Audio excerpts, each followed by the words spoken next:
How are you guys doing? You guys doing good? That's awesome. So, we're going over everyone's favorite topic today. Can anyone guess what it is? Can anyone guess? Anyone? It's the law. Woo! The 10 Commandments. Anthony, you love it? You love it. So, how many of us have opened the books Leviticus this week? Deuteronomy. Anthony, you? Leviticus, Deuteronomy. Maybe Exodus? Anyone? Exodus? Okay, we got a couple people on Exodus. Okay, but I'm guessing many of us haven't really opened the law this week, and that's mostly because most of the Bible, if you didn't know, is narrative. Most of the Bible, 43% of the Bible is storytelling. And I think that's on purpose because who would rather read a rule book or a story? What would you rather do? Story.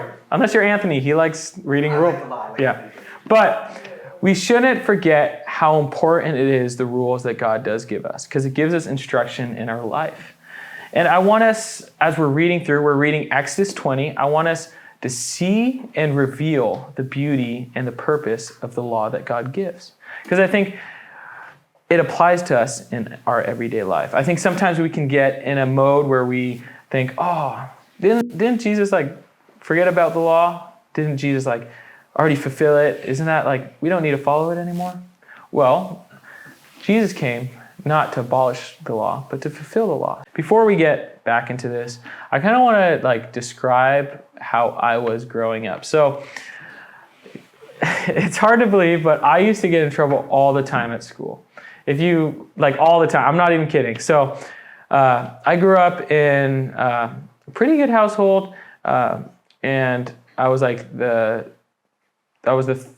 second youngest child, so I was kind of the middle child, kind of always wanting attention. So in school, a lot of times, I would always get in trouble, whether it be making fun of the teacher, talking when they're teaching, or if it's throwing a piece of paper at the girl next to me. Or one time one of these kids were walking, and do you know the thing where you kick their leg and they buckle up?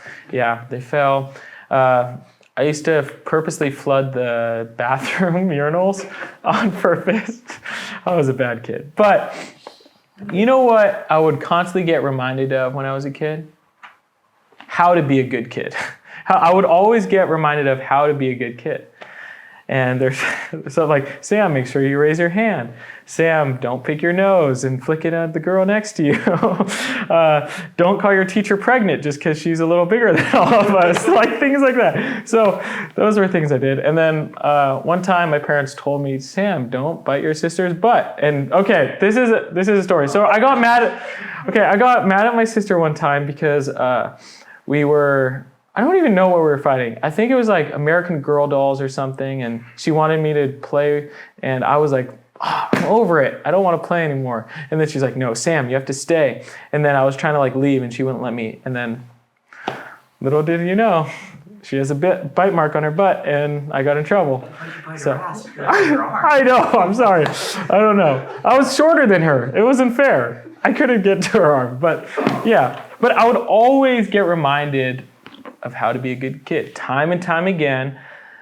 And today I keep these instructions. I don't bite people's butts anymore, but I keep these instructions, and I guess I know how to be a good kid because I knew what was wrong and I knew what was right.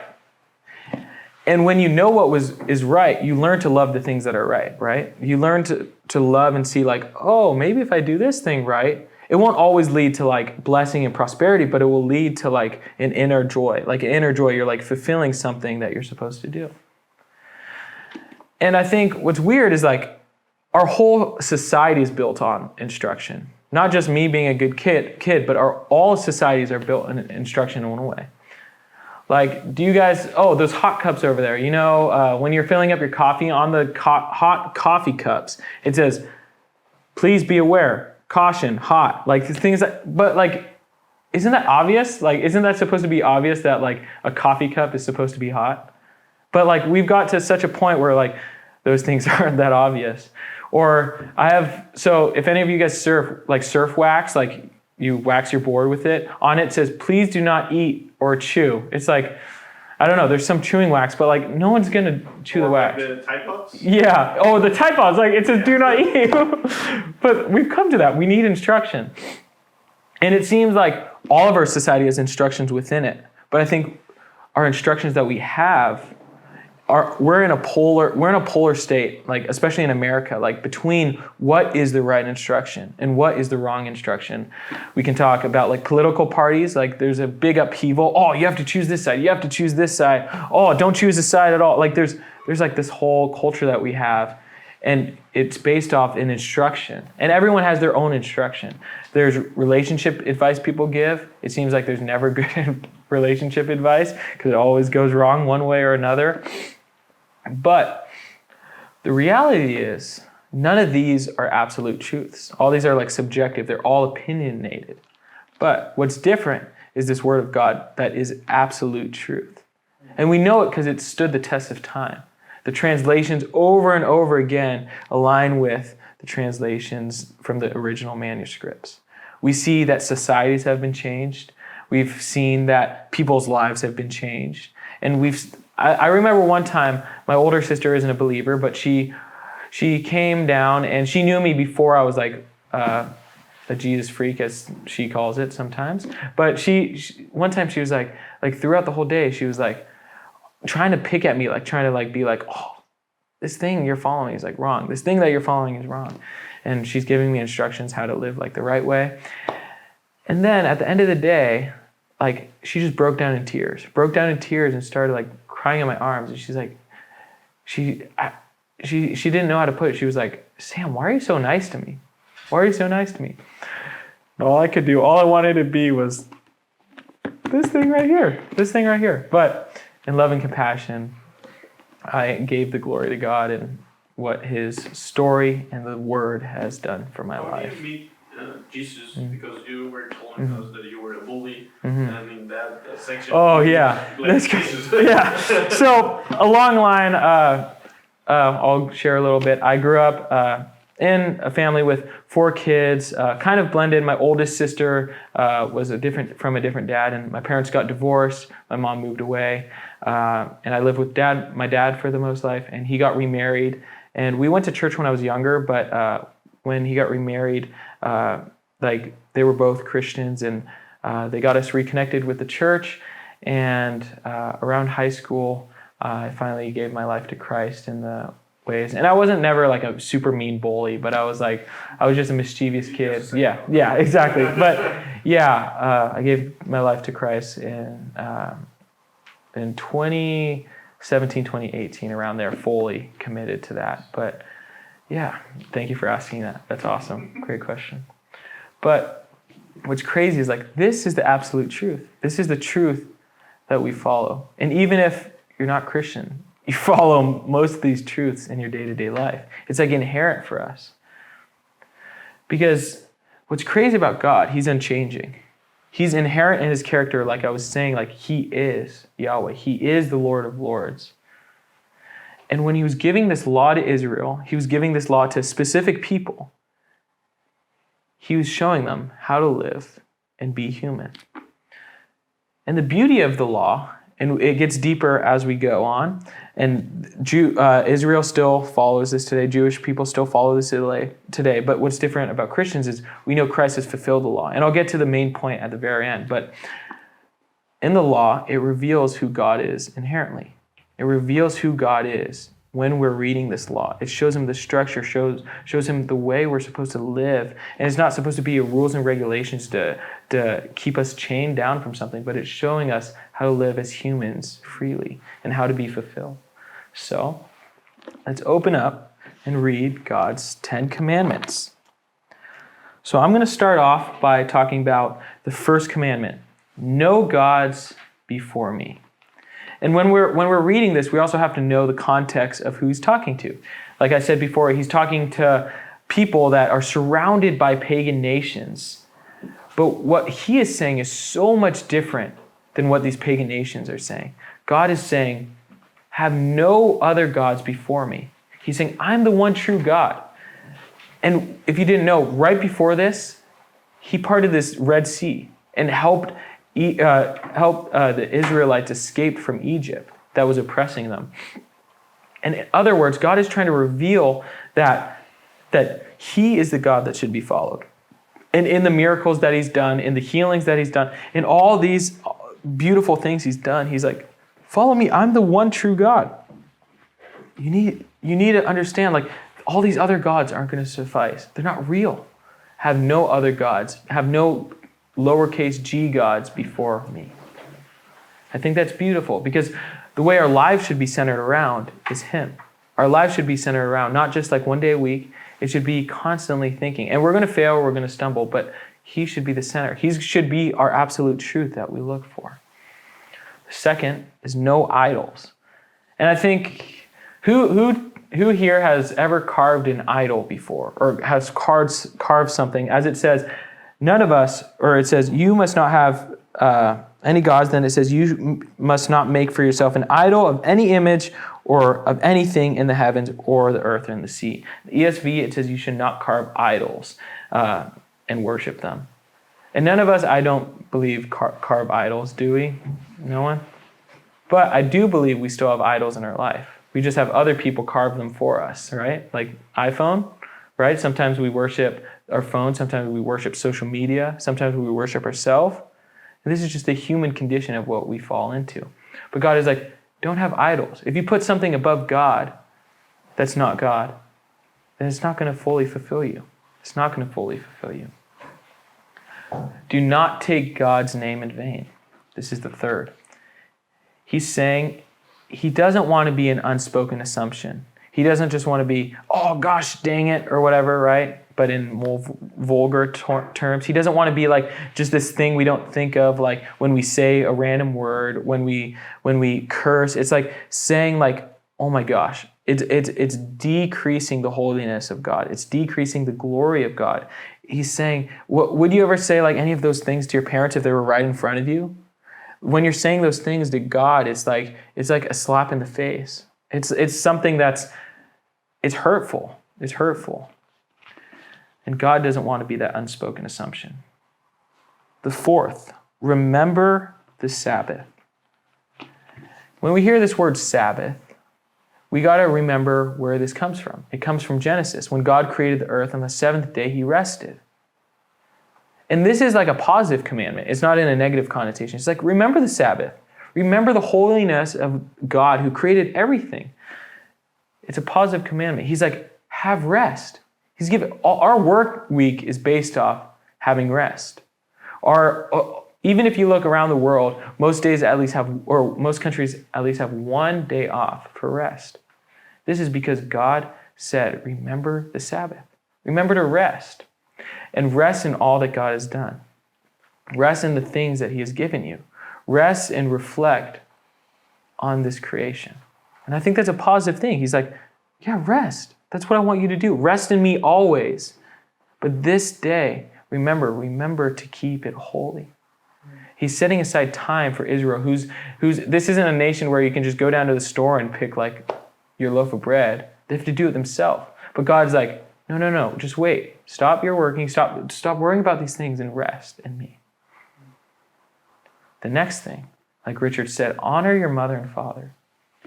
And the reason this is so important because our mother and father have given us life, just as God has given life to human creation. Us, just like Richard said, honoring our mother and father is like honoring God. It's like it reveals to us that the people that have created us, it makes us not just point to them, but it makes us point to God. It's saying we've been merely created. We weren't here before them. That's what God is trying to compare. We're supposed to be giving the worship to God because it can be the hardest thing to do sometimes to honor our mother and father. But it's submitting and knowing that like in the long run, we're honoring them because they have given us life. They've given everything that we have. No matter if it's riches, no matter if it's some sort of blessing, they've given us life. And nothing can beat that. And it's supposed to show us something even higher. The other one is shall not murder. This one's pretty self-explanatory. I don't know if I need to go over it, but I think it's crazy because in our modern context, murdering is like something, oh yeah, don't murder someone. Like, don't do that. But like in this context, it was like, oh, whoever's the best fit, I'll kill you. You didn't give me a fair deal. Off with your head, you know? It's this culture didn't understand. So this law is supposed to be for us too, because it's like common knowledge. But back then, it's like, do not murder. Do not murder. It's a mind-blowing thing. Other thing, do not commit adultery.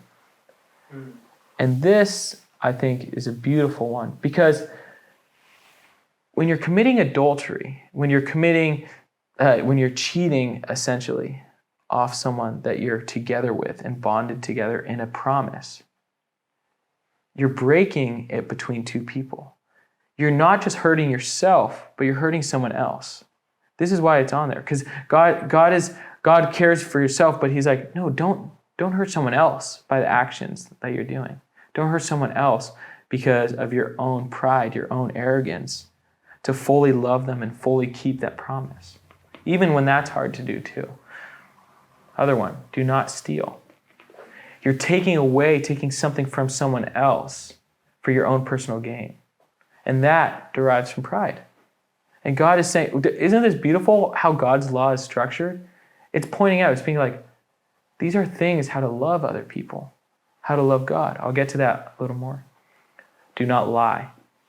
As God is a God of truth, he doesn't want deception. He doesn't want something that takes us away from the absolute truth that he's telling us.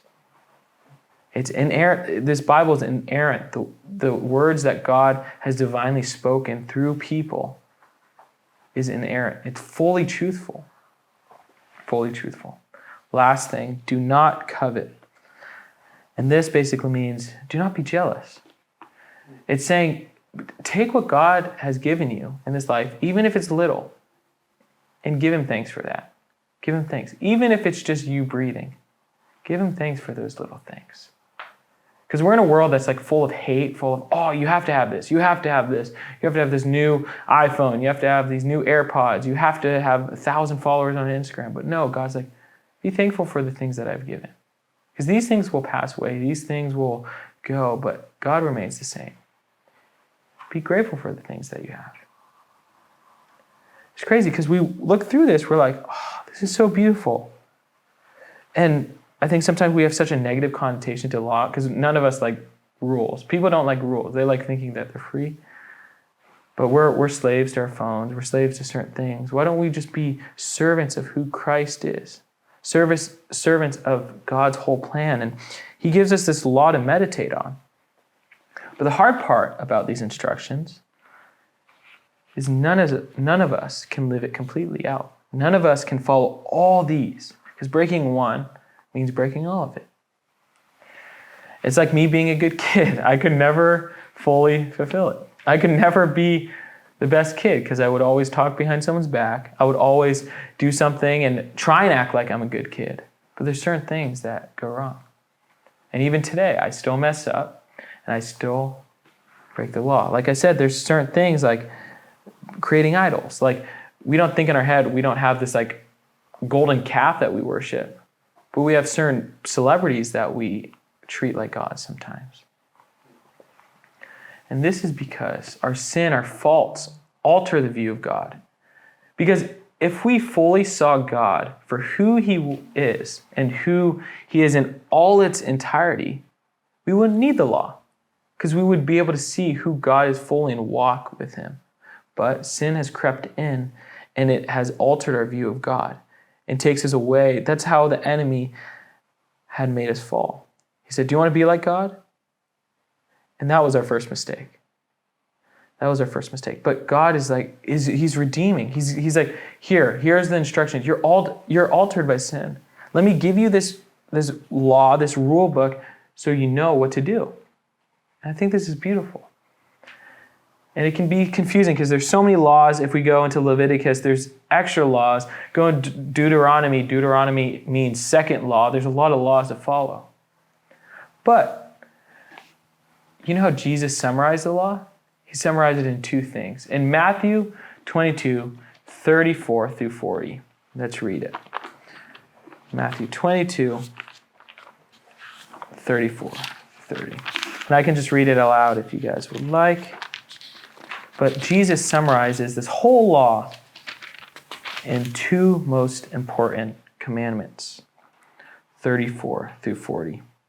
The most important commandment. But when the Pharisees heard that he had silenced the Sadducees with his reply, so these religious leaders, high people, they met together to question him again. One of them, an expert in religious law, so expert in the law, the expert in the law that God gave Israel, tried to trap him with the question about the law. He said, "Teacher, which is the most important commandment in the law of Moses?" In the law of Moses. Jesus replied, man, he's so smart. "You must love the Lord your God with all your heart, all your soul, and all your mind." And this is from Deuteronomy, the second law, what I was talking about. And then what he says after this, he says, a second is equally important. Love your neighbor as yourself. The entire law and all the demands of the prophets are based on these two commandments. What God is saying, Jesus is saying this. He's like, I'm summarizing it in two for you. Love God and love people. Love God and love people.